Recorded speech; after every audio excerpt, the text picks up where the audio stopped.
రంగారెడ్డి జిల్లా చేవెళ్ల మండల పరిధిలోని ఎనికేపల్లి సమీపంలో కమ్మెట్ల ఎక్స్ రోడ్డు వద్ద ఏబీవీపీ ఆధ్వర్యంలో విద్యార్థులు ఆర్టీసీ బస్సుల కొరతపై నిరసనకు దిగారు. తగిన సంఖ్యలో బస్సులు లేకపోవడం, ఉన్న బస్సులు సమయానికి రాకపోవడం వలన ప్రతిరోజు విద్యార్థులు కాలేజీలకు ఆలస్యంగా చేరుతున్నారు.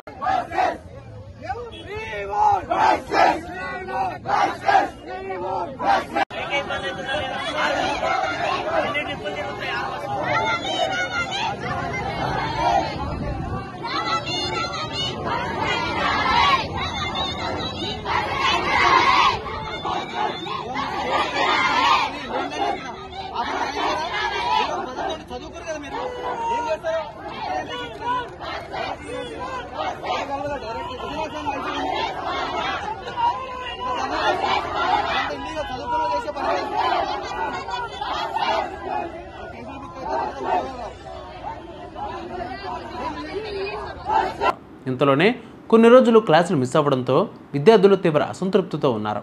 వికారాబాద్ డిపో పరిధిలోని ఈ సమస్య తీవ్రంగా ఉండడంతో విద్యార్థులు ఇప్పటికే ఆర్టీసీ అధికారులకు పలుమార్లు వినతి పత్రాలు సమర్పించారు.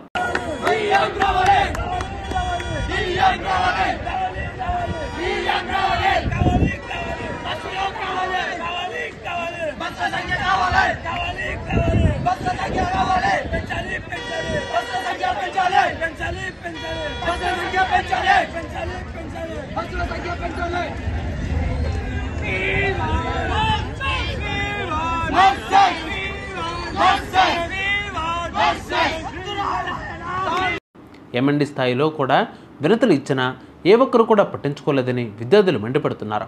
కాంగ్రెస్ ప్రభుత్వ అధికారంలోకి వచ్చిన తర్వాత ఆర్టీసీ సేవల నాణ్యత బాగా పడిపోయిందని వారు ఆరోపిస్తున్నారు. విద్యార్థుల డిమాండ్లు స్పష్టంగా ఉన్నాయి. తక్షణమే బస్సుల సంఖ్య పెంచాలని, నిర్దిష్ట సమయాలకు బస్సులు అందుబాటులో ఉండేలా చర్యలు తీసుకోవాలి అని, విద్యార్థుల ప్రయాణానికి ప్రత్యేకంగా ఆర్టీసీ వార్షిక పాసులను డిజిటల్ రూపంలో అందించాలని, మా చదువు మా హక్కు, మమ్మల్ని నిర్లక్ష్యం చేయొద్దంటూ విద్యార్థులు ప్రభుత్వాన్ని గట్టిగా హెచ్చరిస్తున్నారు.